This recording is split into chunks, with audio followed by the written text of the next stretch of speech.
Welcome to Emotions and Eating with Nicola Beer. Nicola controlled her feelings using food for 25 years, so she knows how draining it is to be constantly thinking about or acting out with food. Thankfully, having made an amazing breakthrough in her recovery, her mission became about helping others escape the unsatisfying cycle of frustration and self-medication with food. Nicola is determined to help you find your inner strength so you can be healthy, gain confidence, feel great, and be at peace with yourself and food. Hi and welcome. I'm so excited that you're here because I'm going to be sharing with you some very personal things that have happened to me over the years. I'm going to get a bit down and intimate with you with my darkest thoughts. So maybe get a tissue ready and really you may want to listen to this because I'm just going to be really raw and honest. I'm going to be talking about financial fear. I'm going to be talking about how I escaped it. I'm going to be giving you my 5 top lessons and tips to escape financial fear. And this is something I've struggled with a lot.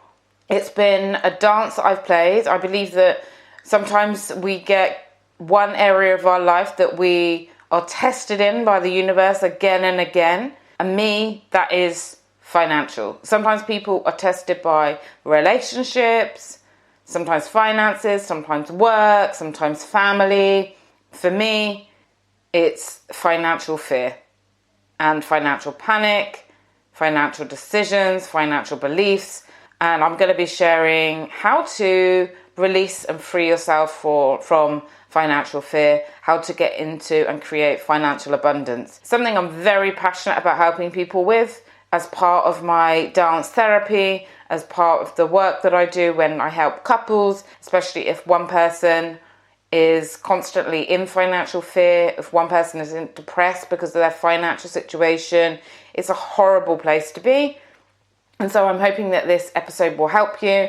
And the reason that I'm talking about it now is obviously because with everything that's going on right now in the world, there is a lot of financial fear. There's financial fear that is perceived like false, can be real, can be false. Who knows what the future is going to be like? So there is fear of what might happen in the future. Financially, there is fear of, okay, I'm seeing losses right now, and there is the fear of loss in the future.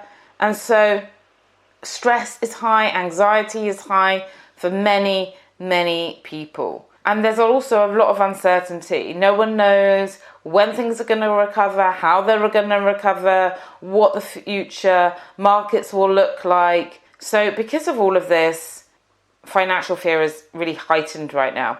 And in my previous life, and I call it my previous life, but my previous career, I'm going to be talking about that. I used to work in recruitment. And working in recruitment, there was a lot of pressure to do well in sales. So I get that financial pressured environment.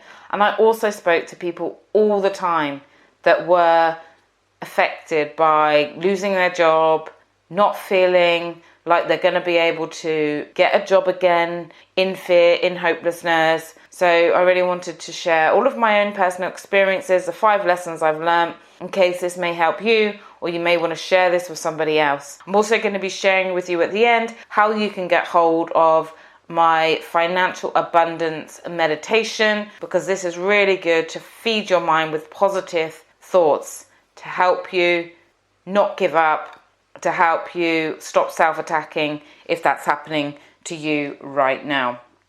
So let's start at the beginning. Some of us are born into families with plenty of money, and some of us aren't.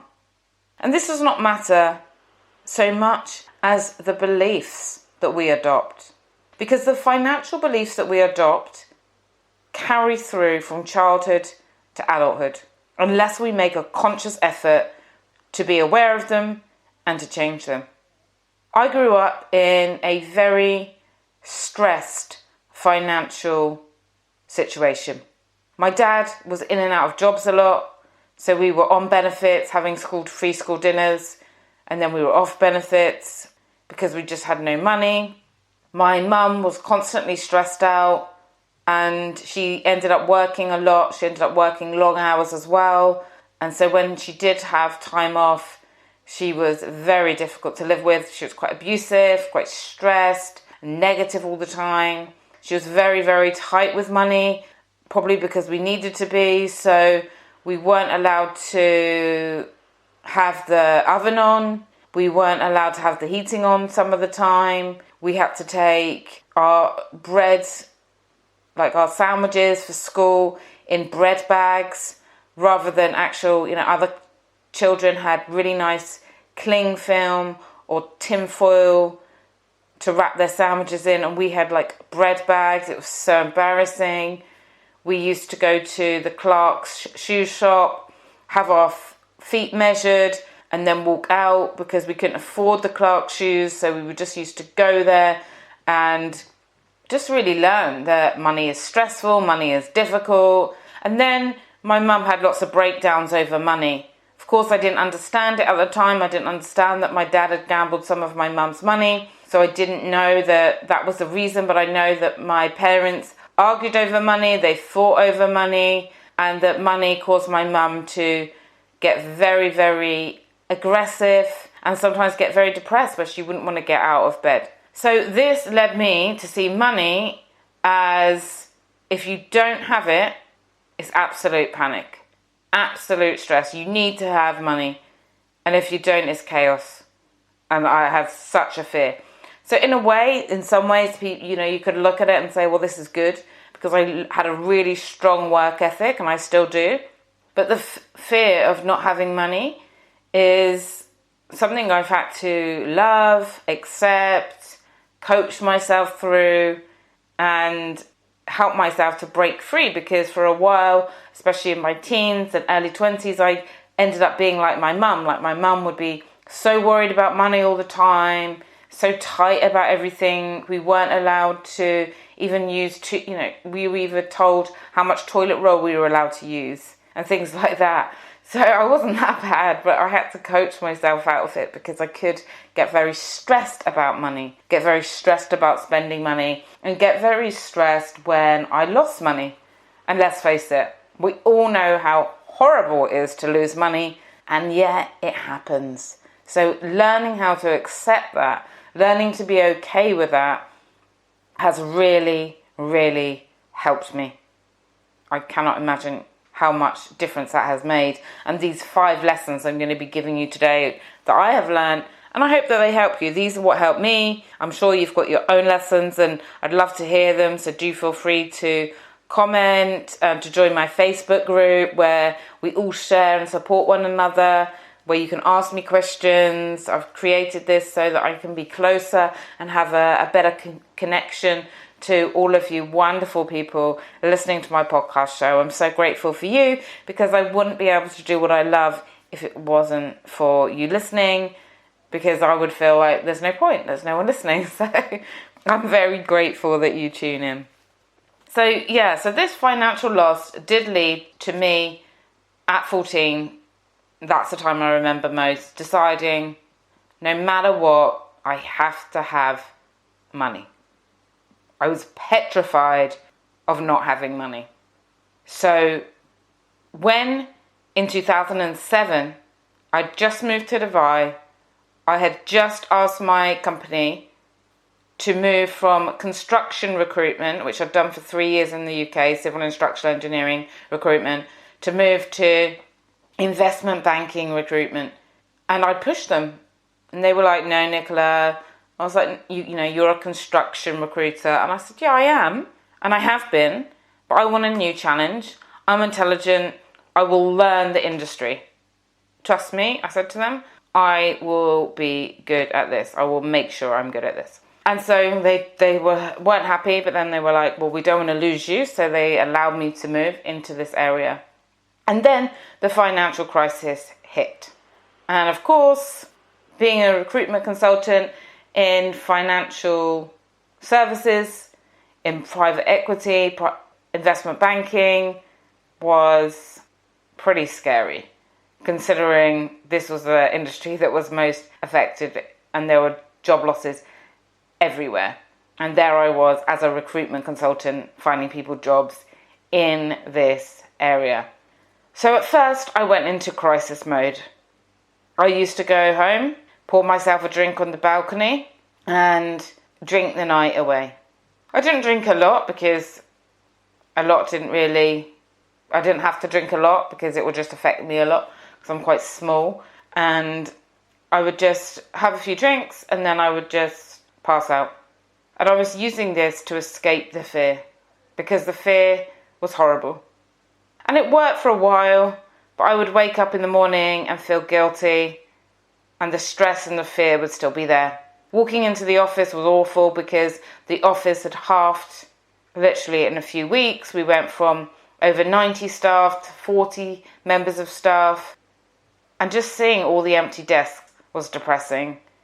Everyone in the office was scared. Everyone in the office was worried. Is it going to be them next? People felt really bad for the people that were terminated. It was just a real sad environment. And of course, for sales, you need a positive environment. And so it was a real difficult time. And this is when I had my first few realizations about getting over financial fear. So I carried on there with this drinking habit for quite a while, and the fear was not going anywhere. My drinking was getting worse. My thoughts were getting worse. It was just one big ball of negativity.